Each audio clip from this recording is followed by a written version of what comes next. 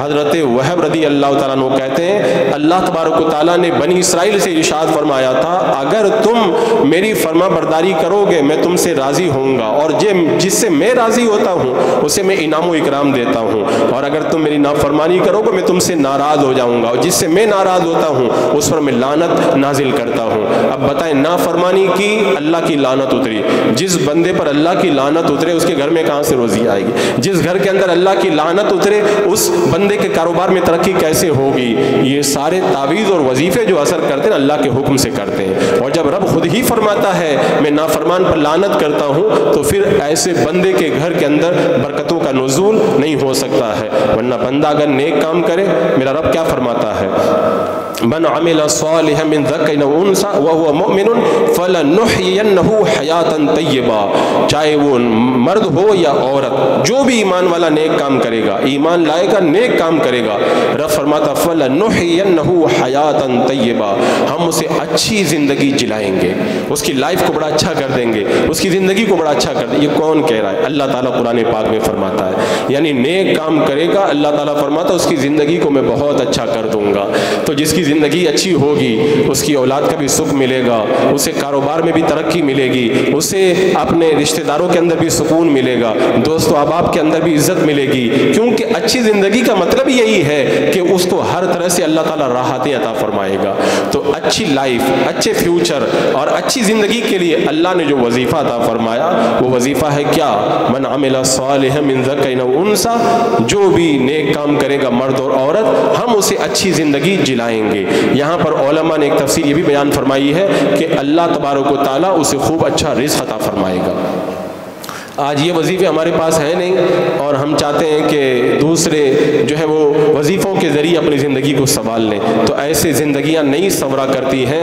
حضرت عمر ابن عبدالعزیز رضی اللہ تعالیٰ عنہ کے جب انتقال کا وقت آیا تو آپ کی بارگاہ کے اندر کچھ لوگ آئے اور آنے کے بعد میں کہا کہ آپ کی بچیاں ہیں، بچے ہیں، آپ اگر اجازت دیں تو بیت المال سے کچھ وظیفہ ان کا ہم مقرر کر دیں۔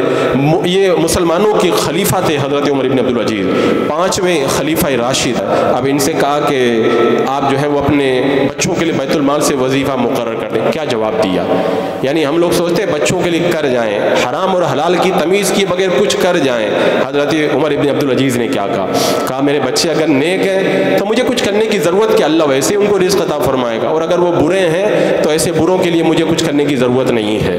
اب اس کے بعد کی بات سنیں، ایک بوڑھا شخص تھا، اس سے کسی نے اموی دور کے بارے میں پوچھا کہ تم نے کوئی عجیب و غریب بات دیکھی ہو تو بتاؤ۔ اس نے کہا میں نے تو بڑی عجیب و غریب باتیں دیکھی ہیں۔ کہا کیا دیکھی؟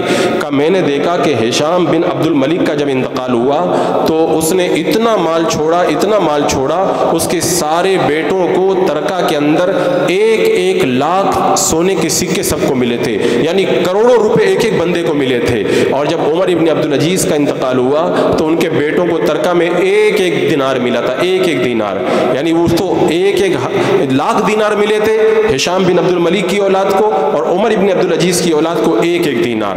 اب آپ سوچیں جو 1 لاکھ سونے کے سکے پایا ہو اور جو 1 سکہ پایا ہو، دونوں میں کتنا فرق ہوگا۔ لیکن نیکی کا اثر آپ دیکھیں، نیکی سے روزی کیسے بڑھتی ہے اور گناہوں سے روزی کیسے تنگ ہوتی ہے۔ اس بوڑھے کا بیان اب بعد میں نے دیکھا کہ ہشام بن عبد الملک کی اولاد لوگوں سے زکوٰۃ مانگتی تھی، 1 لاکھ سونے کے سکے لینے والی اولاد بھی زکوٰۃ مانگتی تھی۔ گناہ کرے تو روزی ایسے تنگ ہو جاتی ہے۔ اور عمر ابن عبدالعزیز کی اولاد کو 1 دینار ملا تھا۔ وہ کہتے ہیں میں نے دیکھا بعد میں حضرت عمر ابن عبدالعزیز کی اولاد میں سے روزانہ ایک بیٹا 100 غلاموں کو آزاد کرتا تھا، یعنی ایک دن میں لاکھوں روپے خیرات کرتا۔ بندہ اگر نیکی کرے نا تو اللہ تعالیٰ اسے وہ اتنا اجر عطا فرماتا ہے۔ یہاں پہ کچھ لوگوں کے ذہن میں ایک شبہ ہو سکتا ہے ہم نے دیکھا ہے کافروں کو دیکھا ہے، بہت سارے گنہگار مسلمانوں کو دیکھا ہے، بڑا اچھا کاروبار ہے، بڑی اچھی لائف ہے، اربوں کروڑوں روپے کا ان کا کاروبار ہے، اور بہت سارے نیک لوگوں کو دیکھا ہے اتنی نیکی کرتے ہیں اس کے باوجود ان کے پاس کوئی کاروبار نہیں، وہ پائی پائی کے محتاج رہتے ہیں۔ تو میں یہاں پہ بتا دوں رزق کا مطلب لوگوں نے سمجھا نہیں۔ رزق کا مطلب یہ نہیں ہے کہ آپ کا بینک بیلنس بہت زیادہ ہو جائے۔ رزق کا جو مقصد ہے وہ زندگی میں سکون اور اطمینان اور اللہ کی رضا ہے۔ اور اگر کسی کافر کو اگر زیادہ ملتا ہے تو ان کے لیے تو دنیا کو اللہ نے جنت بنا کے ہی رکھا ہے، ان کا حساب تو آخرت میں ہوگا۔ اور مسلمانوں میں اگر کوئی ایسا ہے، تو سن لو، میرے آقا علیہ السلام نے ارشاد فرمایا، حدیث پاک کا مفہوم ہے، اگر کوئی بندہ گناہ کرے اور گناہوں کے باوجود بھی اسے خوب روزی ملے تو سمجھ جاؤ اللہ نے اسے ڈھیل دی ہے، اللہ نے اس کو ڈھیل دی ہے۔ اور پھر میرے آقا علیہ السلام نے وہ آیت کریمہ پڑھی، فَلَمَّا نَسُوا مَا ذُكِّرُوا بِهِ فَتَحْنَا عَلَيْهِمْ أَبْوَابَ كُلِّ شَيْءٍ، یعنی اس آیت کریمہ میں فرمایا گیا کہ وہ جو لوگ جو نافرمانی کرنے والے ہیں نا، اللہ نے ان کو خوب روزی عطا فرمائی، لیکن بعد میں اللہ نے ان کی گرفت فرمائی۔ تو اللہ تعالیٰ ان کو ڈھیل دے رہا ہے تاکہ پوری طریقے سے وہ اللہ کی گرفت میں آئے، اور اللہ تبارک و تعالیٰ پھر انہیں ان کے گناہوں کے اعتبار سے عذاب کے اندر مبتلا کرے۔ اور جو اللہ کے نیک بندوں کو نیکی کے باوجود بھی رزق میں تنگی نظر آتی ہے، تو پہلی بات تو یہ ہے رزق اگرچہ تنگ ہوتا ہے لیکن ان کا دل بڑا سکون میں رہتا ہے، ان کو پتہ رہتا ہے میرا رب جو کرتا ہے اچھا کرتا ہے۔ تو رزق کا جو ثمرہ اور نتیجہ ہے وہ ان کے دل کے اندر موجود رہتا ہے۔ اور دوسری بات، کبھی اللہ کے نیک بندوں کا رزق جو تنگ ہوتا ہے اس میں بڑی حکمتیں ہوتی ہیں۔ ایک تو یہ ہوتا ہے اللہ تعالیٰ چاہتا ہے میرا بندہ پریشان رہے تاکہ آخرت میں اس کو اعلیٰ درجوں کے اوپر میں فائز فرما دوں، تو اللہ تعالیٰ اسی طریقے سے اس کے درجوں کو بڑھاتا ہے۔ اور بہت سے نیک لوگوں کا رزق تنگ ہوتا ہے، وہ ان کا امتحان ہوتا ہے، وہ امتحان میں جب کامیاب ہو کر کے نکلتے ہیں پھر دنیا ان کے جو ہے عزت اور ان کی دولت کا نظارہ کرتی ہے۔ تو کبھی ان چیزوں کو دیکھ کر کے نہ تو نروس ہونا چاہیے نہ غلط فیصلہ کرنا چاہیے۔ عزیزان مکرم، یہ حقیقت ہے کہ روزی کے اوپر، کاروبار کے اوپر، رزق کے اوپر یہ گناہوں کا اثر ہوتا ہے، گناہ اثر انداز ہوتے ہیں۔ اگر آپ باریک بینی سے اس کا نظارہ کریں گے، میں کہتا ہوں آپ احادیث کو پڑھیں، قرآن کی آیتوں کو پڑھیں، بہت سارے گنہگاروں کے بارے میں فرمایا گیا اللہ تعالیٰ ان کی طرف نظر رحمت نہیں فرماتا، بہت سارے گنہگاروں کے بارے میں فرمایا گیا اللہ تعالیٰ ان پر لعنت کرتا ہے۔ آپ خود فیصلہ کریں، رزق دینے والا اللہ، وہ جن لوگوں کی طرف نظر رحمت نہیں کرتا، وہ جن لوگوں پر لعنت نازل کرتا ہے، کیا ان لوگوں کو کبھی سکون ملے گا؟ ان لوگوں کو رزق کے اندر کبھی کشادگی ملے گی؟ کبھی نہیں ملے گی، وہ ہمیشہ ایسے ہی پریشانی کے اندر مبتلا رہیں گے۔ اگر ان کے پاس 1 کروڑ بھی ہوگا نا تب بھی ان کے دل کو اطمینان اور سکون نہیں ملے گا، رات میں جب سوئیں گے تو نیند کی گولی کھائے بغیر انہیں نیند بھی نہیں آئے گی۔ اور جو حلال طریقے سے اللہ کی رضا کے لیے کام کر کے بندہ غریب آدمی ہے، اگر سوکھی روٹی کھا کر بھی اگر وہ فٹ پاتھ پہ بھی سو جائے نا اسے آرام سے سکون کی نیند میسر ہوا کرتی ہے۔ تو یہ اللہ تبارک و تعالیٰ کا ان لوگوں پر، نیک لوگوں پر یہ انعام اور یہ اکرام ہوا کرتا ہے۔ آپ دیکھیں، آپ خود مشاہدہ کریں، گناہوں کی وجہ سے لوگوں کی رزق کے اندر کتنی تنگی آئی۔ آپ اپنی زندگی کا جائزہ لیں، اپنے حالات کا جائزہ لیں، روزی کے اوپر، رزق کے اوپر گناہوں کا اثر بہت زیادہ پڑتا ہے۔ لہٰذا اگر آپ کوئی وظیفہ پڑھ رہے ہیں، آپ اگر خوب نیکی کر رہے ہیں، اس کے باوجود بھی آپ کو لگ رہا ہے کہ میرا وظیفہ مجھے فائدہ نہیں پہنچا رہا، میرے رزق کے اندر کشادگی نہیں ہو رہی، تو آپ جائزہ لیں کہ میں کن گناہوں کے اندر مبتلا ہوں۔ جیسے آپ گناہوں کا آپ جائزہ جب بنائیں گے، جب میزانیہ، تو ان گناہوں پر اللہ نے کتنی ناراضگی کا اظہار کیا، سود کھانے والوں پر، زنا کرنے والوں پر، بدکاری کرنے والوں پر، جھگڑا کرنے والوں پر۔ لوگ اس کو بھی معمولی بات سمجھتے ہیں۔ آپ کو معلوم ہے اللہ کے رسول علیہ السلام اپنے حجرہ مبارکہ سے باہر تشریف لائے، کیا بتانے کے لیے؟ یہ بتانے کے لیے کہ شب قدر کون سی رات میں ہوا کرتی ہے۔ آج ہم شب قدر کو تلاش کرتے ہیں 21ویں رات میں رمضان کی، 23ویں رات میں، 25ویں رات میں، 27ویں رات میں، 29ویں رات میں، 5 راتوں کو جاگتے ہیں شب قدر مل جائے۔ میرے آقا ہم کو بتانے کے لیے حجرے سے باہر تشریف لائے کہ اپنی امت کو بتا دوں کہ شب قدر کس رات میں ہوتی ہے۔ آپ باہر تشریف لائے، آپس میں 2 لوگ جھگڑا کر رہے تھے، تو ان 2 لوگوں کے جھگڑے کی وجہ سے اللہ تبارک و تعالیٰ نے شب قدر کے علم کو اس امت کے لیے اٹھا لیا۔ اب اس ایک جھگڑے کی وجہ سے اب ہمیں سال بھر تک جو ہے وہ شب قدر کو تلاش کرنا پڑتا ہے، رمضان کی اخیر راتوں میں تلاش کرنا پڑتا ہے۔ اگر کوئی 2 بندے جھگڑا کر لیں تو اللہ تبارک و تعالیٰ اتنی اتنی عظیم نعمت جو ہے اس کے علم کو ہم سے اٹھا لیتا ہے، تو اگر پوری قوم جھگڑا کرے، اگر پورا معاشرہ جھگڑے میں مبتلا ہو جائے، اگر ہمارے گھروں کے اندر جھگڑے ہوں، تو پھر اللہ کی روزی اور اللہ کا رزق ہمارے گھروں کے اندر کیسے اترے گا؟ جب شب قدر اٹھا لی جاتی ہے اس کی معلومات کو، تو رزق کیوں نہیں اٹھا لیا جائے گا؟ لوگ ان گناہوں کو بھی معمولی سمجھتے ہیں، لیکن یہ بھی ایسے گناہ ہیں، ایسے گناہ ہیں جن گناہوں کی نوسط کی وجہ سے اللہ تبارک و تعالیٰ رزق کے اندر تنگی پیدا فرماتا ہے۔ میں نے علماء کی کتابوں میں پڑھا، کتنی باتوں کو انہوں نے ذکر کیا۔ اگر کوئی گانا سنتا ہے اس کے رزق کے اندر تنگی کر دی جاتی ہے۔ اگر کوئی گانا باجا کے آلات کو اپنے گھر میں رکھتا ہے، پہلے ڈھول تاشا ہوتے تھے، اب تو موبائل کے اندر ساری چیزیں موجود ہیں، تو جو اس طرح کی چیزوں کو اپنے گھروں میں استعمال کرتا ہے اس کی روزی کے اندر بھی تنگی کر دی جاتی، جو ظلم کرتا ہے اس کی روزی کو بھی تنگ کر دیا جاتا ہے، جو خیانت کرتا ہے اس کی روزی کو بھی تنگ کر دیا جاتا ہے، جو لوگوں کے حق کو ناحق غصب کرتا ہے اس کے رزق کو بھی تنگ کر دیا جاتا ہے۔ یہ ایک بڑا لمبا چوڑا ٹاپک ہے، میں نے ایک اشارہ آپ کو دیا، قرآن کی آیات کی روشنی میں، احادیث کریمہ کی روشنی میں نے بتایا ہے۔ اب اگر آپ چاہتے ہیں کہ رزق میں برکت ہو، کاروبار اچھا ہو جائے، اللہ تعالی ہم سے راضی ہو، ہمیں خوب روزی عطا فرمائے، ہم کسی کے محتاج نہ رہیں، ہماری زندگی سکون کے ساتھ گزرے، اپنے گناہوں کا جائزہ لیں، گناہوں سے توبہ کریں، پھر وظیفہ پڑھیں، گناہوں سے توبہ کریں، پھر کوئی تعویذ لیں، گناہوں سے توبہ کریں، اس کے بعد میں رب کی بارگاہ میں دعا کریں، انشاءاللہ اللہ تعالی رزق میں، کاروبار میں، روزی میں خوب